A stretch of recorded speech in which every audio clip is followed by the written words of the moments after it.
Welcome to Winning the War with Worry, Part 7. Today we are going to talk about the practice of gentleness.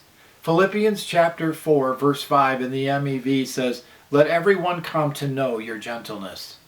This is the next line of argument the Apostle Paul constructed in Philippians chapter 4, verses 4 through 9, as he relayed his personal strategy for overcoming worry.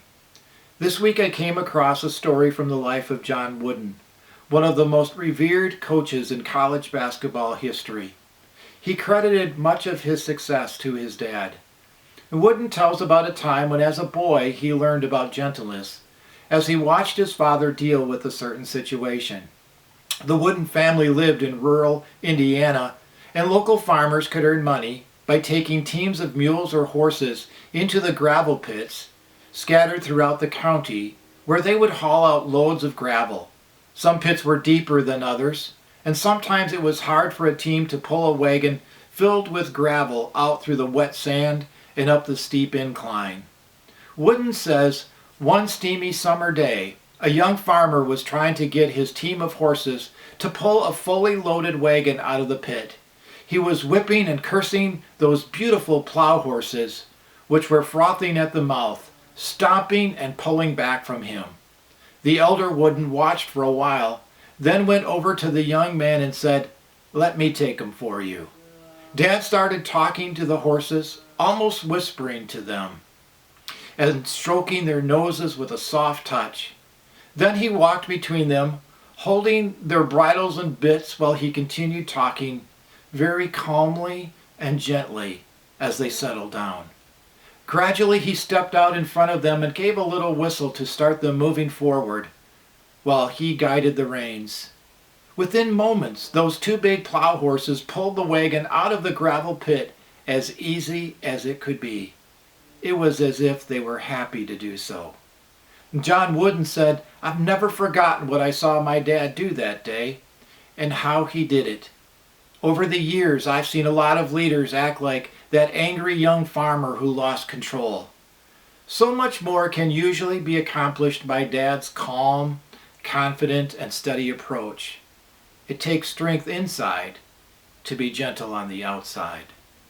Gentle means big-hearted, fair-minded, or showing goodwill. It is the opposite of being defensive and on edge to strike back. It is the opposite of strict justice.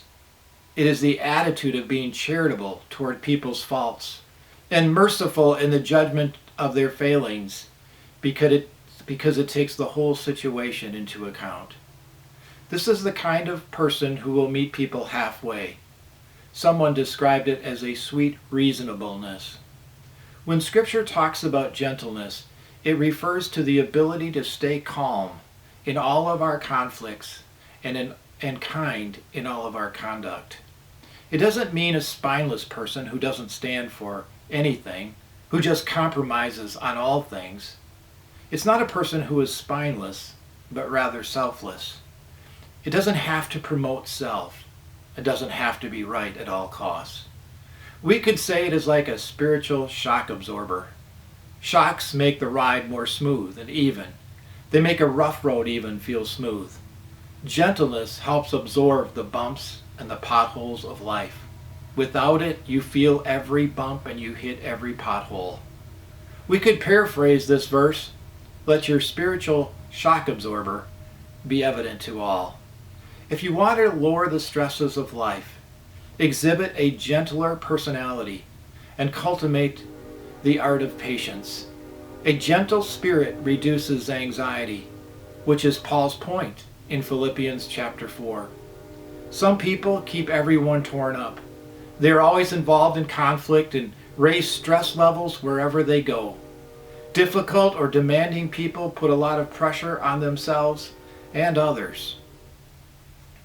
Paul's endorsement of a gentle approach to others is based on this simple observation.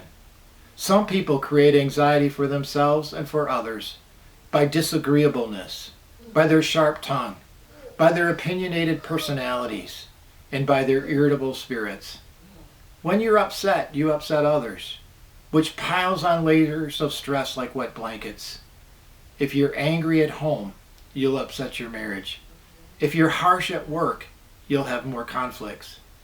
To reduce anxiety, then, develop a gentle spirit. May God bless you, and have a great day.